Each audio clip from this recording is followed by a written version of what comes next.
It's time now to take a look at stories making headlines on the front page of Nigerian newspapers. And I begin with the First News newspaper.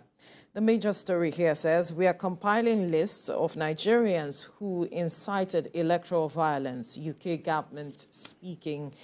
Says observation team witnessed vote buying, voter intimidation, destruction of electoral materials, harassment of journalists during Guba polls. You find all the details on the front page of the First News newspaper.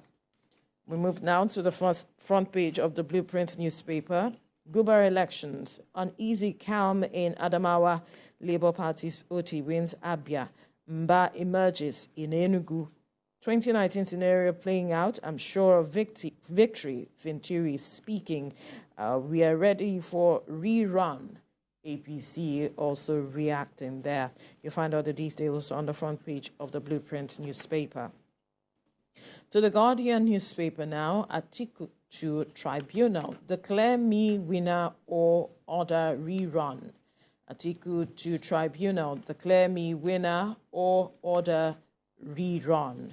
You find all the details of the story on the front page of the Guardian newspaper. The PDP presidential candidate is challenging the outcome of the February the 25th presidential election, and he is asking the election tribunal to declare him winner or order a rerun. You find the details on the front page of the Guardian newspaper.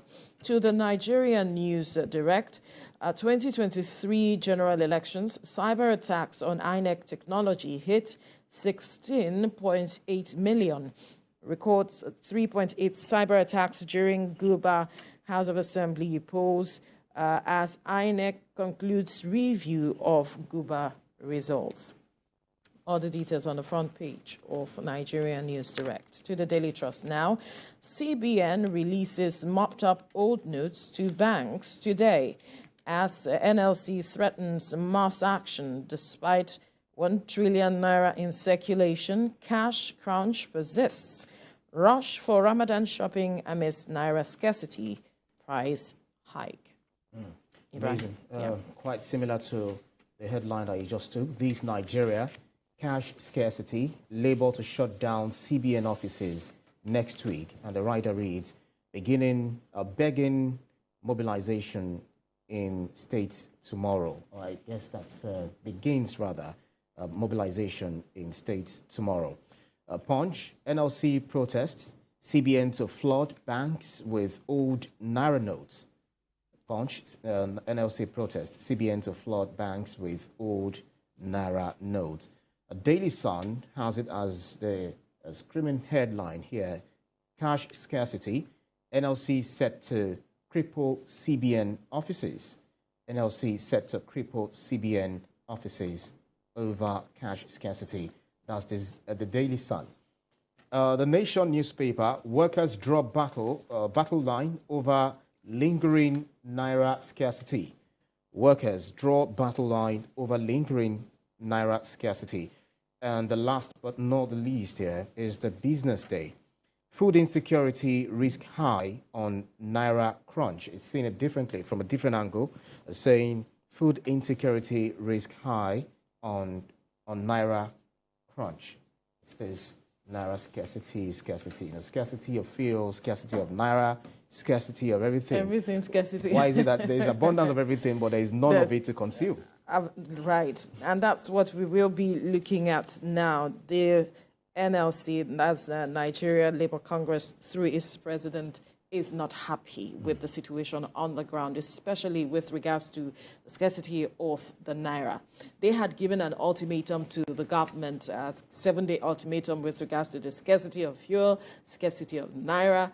But the response is getting from the government, the body language is getting from the government, has not been something they are happy with. They say the government is foot dragging, and so they will be picketing all CBN branches across the states. And they have asked CBN staffers not to come to work because a majority of Nigerians cannot access their cash and so do not have food on their table. And so they too should sit at home and perhaps feel the pinch of how a majority of Nigerians are feeling at this point? It's so sad. You know, it all started from saying that we want to redesign the Naira. We need, it's long overdue. We should do it. Nigerians were praising, you know, the move. And by the time they started, they said, okay, this is the deadline. It was extended. It said, okay, we've just got 60 days to get these over with. The president said it's a good initiative. And then they said it will also curb vote buying. And people were praising these policies. Say, oh, it's very nice. It's the best thing. Buhari was the best, you know, after the invention of, or since the invention of the sliced bread or something, you know. So when they now realized that this wasn't just going to go their way, the same people that were applauding the CBN policy, very fantastic policy, but then the way it was implemented, badly implemented. In fact, the best of the economists of this world, I've been saying, even the World Bank, I've been saying, come on, this is, the IMF rather, this is not the way to go about the implementation of these policies. You want to take after the developed economies of the world, they give room, enough time for people to metamorphose into, you know, spending this new Naira. And you have to ensure that it's available. Elections have ended. So why is it that we are not even seeing this Naira? So, you know, we should not look away from the gains that have actually been recorded, because they said it's going to curb banditry, you know, kidnapping, etc. Kidnapping most especially. I guess it's reduced to some extent.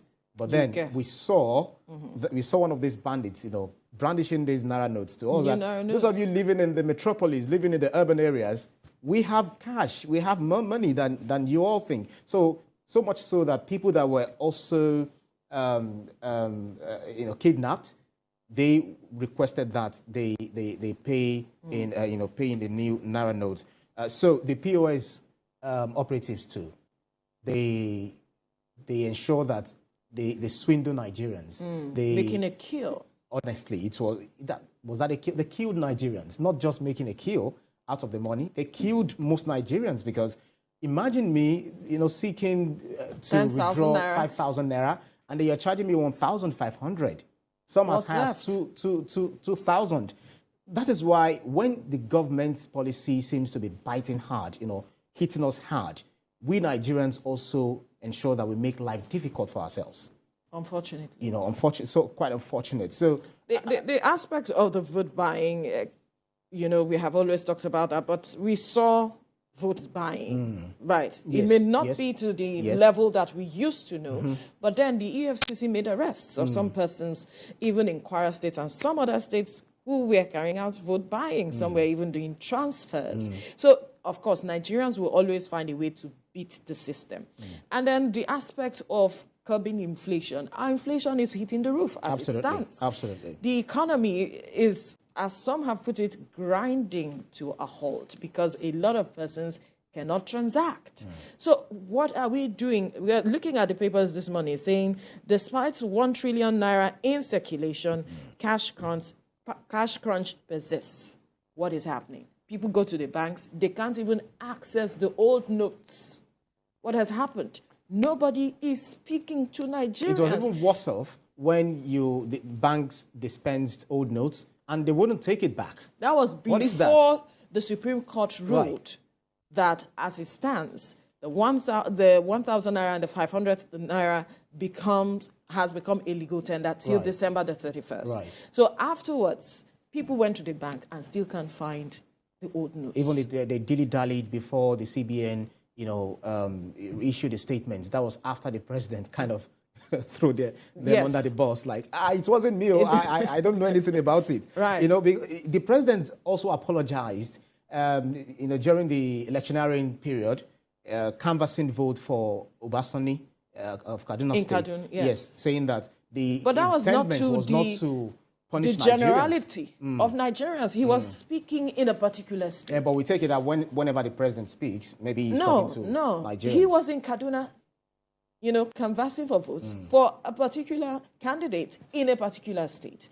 Now, when he made the national broadcast, that is when he's speaking to the generality of Nigerians. Absolutely. And he made a statement. But afterwards, Nigerians were asking for him to speak to, you know, the ruling by the Supreme Court. And we haven't gotten a statement until that one that came from the presidency. from the presidency. Yeah. Not the president, right? Yes, they were perhaps speaking the mind of the president. Perhaps. We use the word perhaps. But Nigerians wanted, because there was a report our correspondent Joke did in Jigawa State, where some residents are asking that they need the president to speak. Because in some states, some persons are still not accepting the old notes because they haven't heard from the president. Even I saw in a report, was it yesterday or day before yesterday, that some states in the north are still, some people in the north are still not taking the money because, you know, especially maybe those who are not, they don't have access to the media, the social media. But if you don't have access to that, you should have access to the local radio stations. Of course, transistor radios, you know, they know people there. Yeah, some are willing to spend, some are willing to collect, but others that are willing to spend and collect are not doing it because they know that others will not take it from them. So when they go to the market, they are not able to spend this Naira. Yet they are complaining of, you know, cash crunch. So NLC planning to picket the Central Bank of Nigeria. Well, some said, way to go. Others are asking, what have you been doing all this while? Right. Why are you just coming out now? Why are you waiting up until this time? You know, this has been with us since last year. And Nigerians have been groaning with regards to this policy since, let me say, January, when it began to hit in, that this is where the direction the government is going. Why are you just coming out now? But at least they are coming out saying, okay, next Wednesday. But they are also those saying, why don't you start this immediately? Why are you saying that you're waiting till next week, Wednesday, where this whole thing can be bungled and all of that? But we are also seeing that the CBN is saying that they will be releasing mopped-up old notes to banks today. We don't even understand what to believe. At the point in time, we had that the CBN governor said that these old Naira notes that were taken back to have been destroyed. Have been destroyed, you know, burnt. So where are they did picking find the these ashes? ones? Is it a phoenix that will be rising from the ashes? Where did they find these ones that they are now injecting to the commercial banks? Why did you have to wait up until this time? When you sent that circular, why didn't you send these monies immediately so that Nigerians can access their monies? It's not like they are begging you for anything. It is their monies in the bank. I love the fact that, you know, you're introducing, you know, digital transaction, saying that without, you know, using cash. But then the economy of Nigeria is driven by, you know, cash. We want to buy something, I give it to you, we exchange, and then the money flows around, you know, liquidly. But then, what do you say about making transactions? You do a transaction.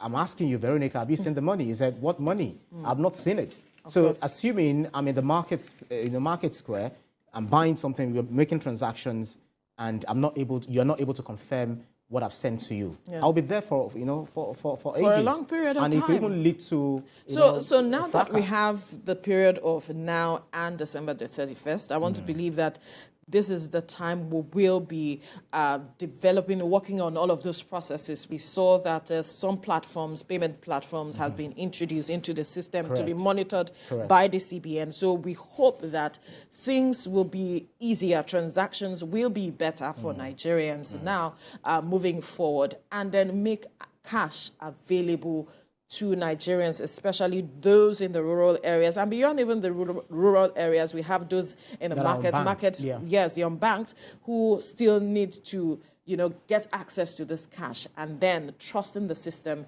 moving forward is another aspect. But we need to leave the conversation here now.